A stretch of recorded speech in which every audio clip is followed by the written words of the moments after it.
Gym WhatsApp ಗ್ರೂಪ್ನಲ್ಲಿ ಶುರುವಾದ ಕಿರಿ ಕೊನೆಗೆ ನಡು ರಸ್ತೆಯಲ್ಲಿ ಗಲಾಟೆಗೆ ತಿರುಗಿದೆ.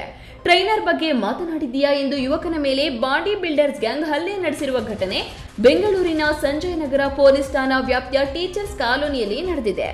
ಘಟನೆ ದೃಶ್ಯ ಸಿಸಿಟಿವಿಯಲ್ಲಿ ಸೆರೆಯಾಗಿದ್ದು, ಪ್ರಕರಣಕ್ಕೆ ಸಂಬಂಧಿಸಿದಂತೆ 6 ಮಂದಿಯನ್ನು ಪೊಲೀಸರು ಬಂಧಿಸಿದ್ದಾರೆ.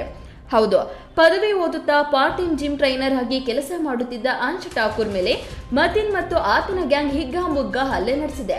ಈ ಹಿಂದೆ ಅಂಶ್ ಇಲಿಯಾಜ್ ಎಂಬಾತನ ಬಳಿ ಖಾಸಗಿ ಜಿಮ್ನಲ್ಲಿ ಟ್ರೈನಿಂಗ್ ಪಡೆಯುತ್ತಿದ್ನು. ಆದರೆ ಕಳೆದ 6 ತಿಂಗಳಿನಿಂದ ಇಬ್ಬರ ಮಧ್ಯೆ ಯಾವುದೇ ಸಂಪರ್ಕ ಇರಲಿಲ್ಲ ಎನ್ನಲಾಗಿದೆ.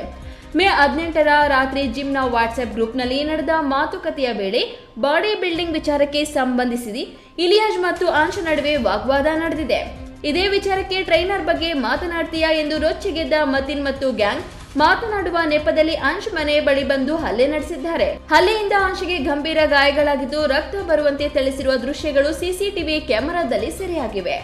ಘಟನೆ ಸಂಬಂಧ ಸಂಜಯ್ ನಗರ ಪೊಲೀಸರು ಪ್ರಕರಣ ದಾಖಲಿಸಿಕೊಂಡು ಸಿಸಿಟಿವಿ ದೃಶ್ಯಾವಳಿ ಆಧರಿಸಿ 6 ಆರೋಪಿಗಳನ್ನು ಬಂಧಿಸಿ ತನಿಖೆ ಮುಂದುವರೆಸಿದ್ದಾರೆ.